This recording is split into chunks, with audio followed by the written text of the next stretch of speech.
morning, I'm Colin Bock, and we're more than halfway through the 2021 season, which means it's time to get creative with our wagers here on Beat the Bookie. I'll start with 6 picks, then I'll give you my lock and underdog of the week, and finally, a parlay.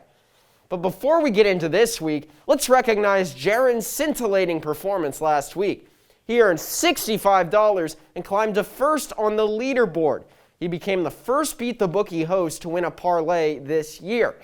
Now, Jaron's performance was enough to be the most profitable. Meanwhile, upperclassmen are getting schooled. Tyler, Christian, and Will are all losing money. The results of my colleagues are discouraging, but don't worry, I've got you covered. With $100 in the bank, let's get rolling. Run me my money. The Oregon Ducks are somehow underdogs to unranked UCLA.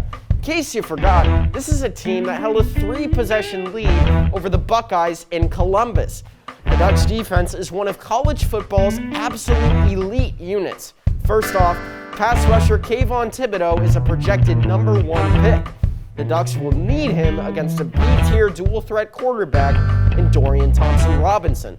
While the Ducks have the country's best pass rusher, they also have an elite secondary. Michael Wright is a solid man corner, but Verone McKinley is the Ed Reed of this defense. With an elite pass rush and rangy defensive backs, Oregon has the clear edge in this matchup, and it compels me enough to put $15 on them. Back on the East Coast, Pittsburgh's passing game will dent the Clemson secondary. Yes, the Tigers post a top 2 scoring defense, but their pass defense is a glaring weakness. The Tigers secondary sits outside the top 40 in yards allowed.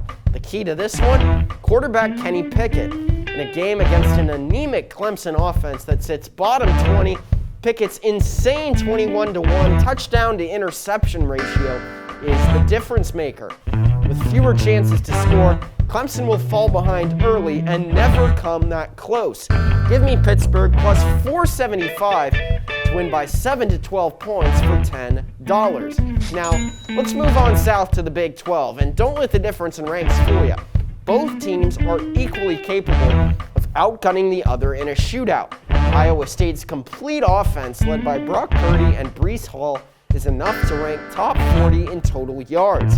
The Cyclones' top-tier run game will open things up for Purdy, who has elevated his game in October. He completed over 80% of his passes and threw no picks in his last 2 games. Give me the Cyclones to win this game, and look for Purdy to torch the Oklahoma State defense. Hopefully I'm not poking the bear, but with that said, I'm not confident to bet ISU, so give me the over 47 for a Lincoln.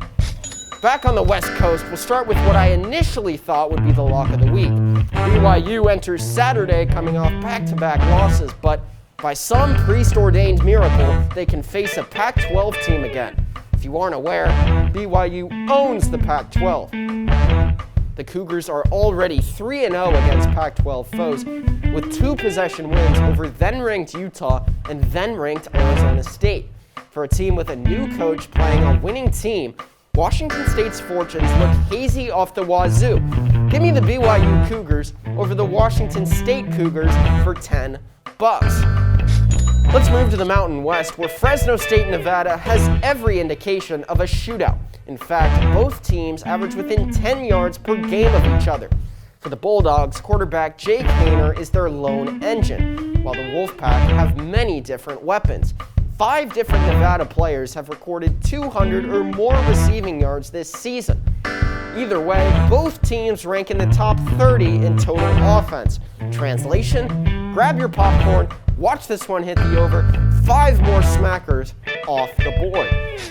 For my final game, it's another tough cut from the lock of the week, Air Force and San Diego State. Air Force's bread and butter is pounding the rock, make no mistake about it. The Falcons rank first in the country in rushing by over 30 yards per game, but the Aztecs, they're the best rushing defense in the country. Yes, even better than number 1 Georgia. In a defensive battle, give me the better of the 2 to win, San Diego State for $10.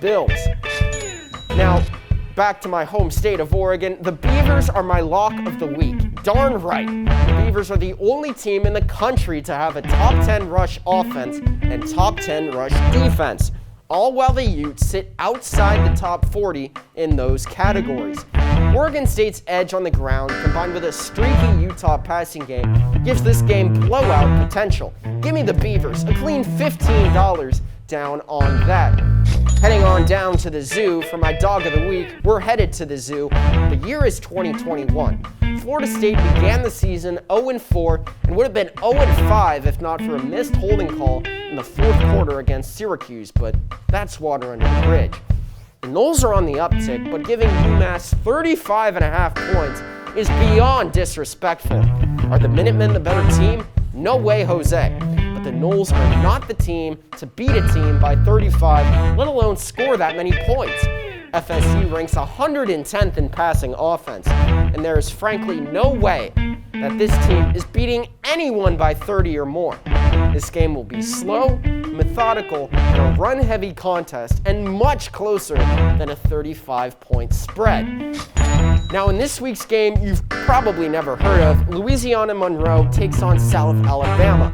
After an 0-10 season last year, ULM has responded with a 3-3 start. But the truth is, the Warhawks can't outgun the Jaguars. South Alabama quietly posts a top 50 pass offense, while ULM is bottom 20. The Jaguars' consistent pass game will be too much for the Warhawks. Give me South Alabama minus 13.5. Now, let's wrap things up with a parlay. In ACC action, look for BC's Pat Garwo to run all over the Cards. Turn it into House of Cards if you will. Louisville ranks outside the top 70 in rush defense. For part 2, I'm doubling down on the Beavers. They're the only team in college football with a top 10 rush offense and top 10 rush defense. Finally, give me the Huskies. Well, the ones from Northern Illinois at least. This $20 wager will win you nearly $140. So to recap, I've got Oregon winning outright. Again, I don't know how an unranked team is favored over a top 10 one, even at home. Pound the over, meanwhile, on Oklahoma State, Iowa State, and also don't be dissuaded by the points in a Fresno State-Nevada game. Moving on, I share the hometown love with the Beavers, who face a reeling Utes team. Then, keep your eyes peeled for South Alabama. The Jaguars are the best offense you've never watched.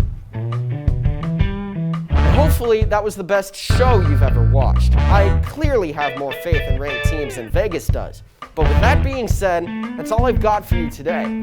So saying so long and back the pack, I'm Colin Bock. Enjoy the games.